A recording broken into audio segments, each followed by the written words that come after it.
গরম গরম তন্দুরি চিকেন। তো দেখুন কত সুন্দর হয়েছে তন্দুরি চিকেন, জাস্ট অসাধারণ হয়েছে খেতে। বানানোর জন্য দেখো আমি এখানে নিয়ে নিয়েছি লেগ পিস, দুটো লেগ পিস নিয়েছি। লেগ পিসগুলোকে ম্যারিনেশন করে কিছুক্ষণ রাখতে হবে। তো দেখো এরকম সুন্দরভাবে কিভাবে বাড়িতেই তন্দুরি আপনারা বানিয়ে নিতে পারবেন। পুরো ভিডিওটা দেখুন, বুঝতে পারবেন। আর এইভাবে বানিয়ে দেখুন, জাস্ট দারুণ লাগে খেতে। আমি দেখো একটু লেগ পিসগুলোকে ভালো করে ছুরি দিয়ে একটু কেটে নিয়েছি, যাতে মশলাগুলো ভালোভাবে ঢুকতে পারে।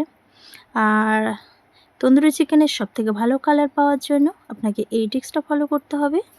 তো দেখুন এখানে একটা বাটির মধ্যে নিতে হবে একটু সর্ষের তেল, আর নিতে হবে কাশ্মীরি লঙ্কা নিয়ে ভালো করে, তো দেখো এইভাবে চামচ দিয়ে ভালো করে তেলের মধ্যে কাশ্মীরি লঙ্কা গুঁড়োটা মিশিয়ে নিতে হবে। তো পারফেক্ট কালারটা পাবে তন্দুরি চিকেনের, যে পারফেক্ট কালার, তো এটা থেকে সব থেকে ভালো পাবে। তো এইভাবে করে নিতে হবে। তো দেখো কালারটা কত সুন্দর এসেছে, তাই না? জাস্ট অসাধারণ লাগছে। তো এইভাবে করে নেবেন একটু ভালোভাবে, যতক্ষণ না গুলতে থাকে ভালোভাবে একটু মিশিয়ে নিন। তারপরে আমি লেবু দিয়ে একটু রেখে দিয়েছিলাম, লেবু আর লবণ মাখিয়ে নিয়ে চলে এলাম। দেখো এবার বাটিতে যেটা তৈরি করলাম এক্ষুনি আস্তে আস্তে করে চিকেনের মধ্যে ভালোভাবে মিশিয়ে নিতে হবে।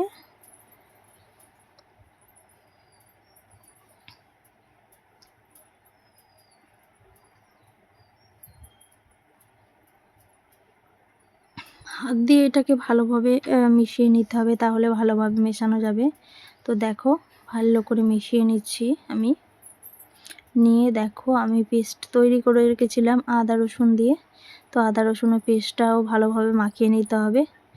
আর চেরা অংশগুলোর মধ্যে ভালোভাবে মশলাগুলো যাতে ঢুকে যায় সেদিকেও খেয়াল রাখতে হবে, তাহলে খেতে খুব সুন্দর হবে। তো দেখো আমি ভালোভাবে মিশিয়ে নিয়েছি। নিয়ে এখানে লাগবে আমার টক দই। তো বাটিতে আমি টক দইটাকে ভালোভাবে ফেটে নেব।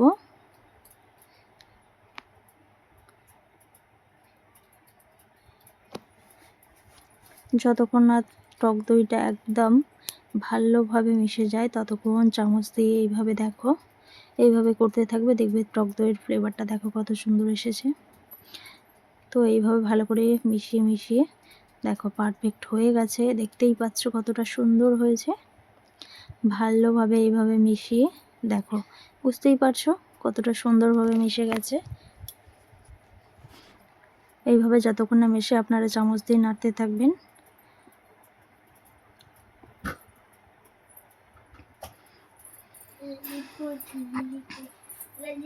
তারপর দেখুন আমি ম্যারিনেশনের জন্য রেখে দিয়েছিলাম আধ ঘন্টা মতো।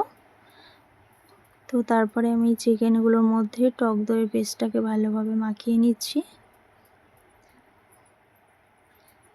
এইভাবে ভালোভাবে মিশিয়ে নিতে হবে, যাতে মশলাটা ভালোভাবে ঢুকে যায় চিকেনের মধ্যে, তাহলে কি হবে খেতে খুব ভালো লাগবে।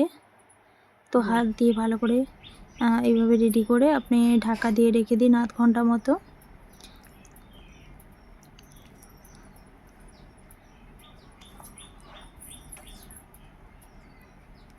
তারপরে এদিকে আমার হয়ে গেছে, আমি কড়াইতে সাদা তেল গরম করতে দিয়ে দিচ্ছি।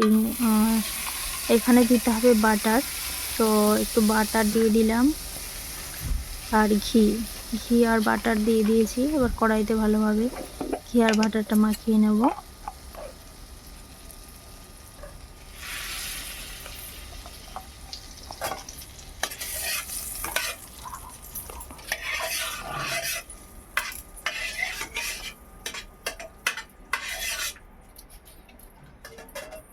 তারপর একে একে চিকেনগুলো দিয়ে দেব, চিকেনগুলো দিয়ে ভালোভাবে ভেজে নেব।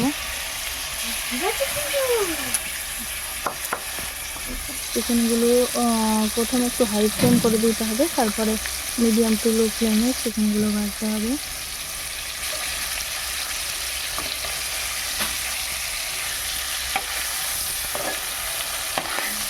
এইভাবে একটু উল্টে পাল্টে দিন।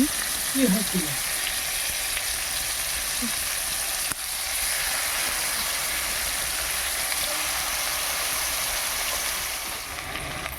দেখুন কত সুন্দর কালার এসছে, আর এখনই যেন জিভে জল চলে আসছে, এত ভালো দেখতে হয়েছে, মনে হচ্ছে এখনই খেয়ে ফেলি। তো আপনারা অবশ্যই বাড়িতে বানাবেন, দেখবেন দারুণ লাগবে খেতে। তারপরে কোনো মশলা ফেলা যাবে না।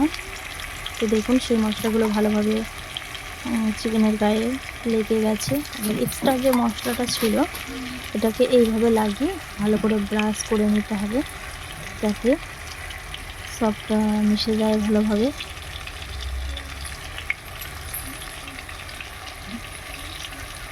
তো এইভাবে একটু ভালোভাবে ভেজে নেবেন। দেখুন রেডি হয়ে গেছে, দেখি কেমন হলো। তো জাস্ট অসাধারণ হয়েছে খেতে। Thanks for watching.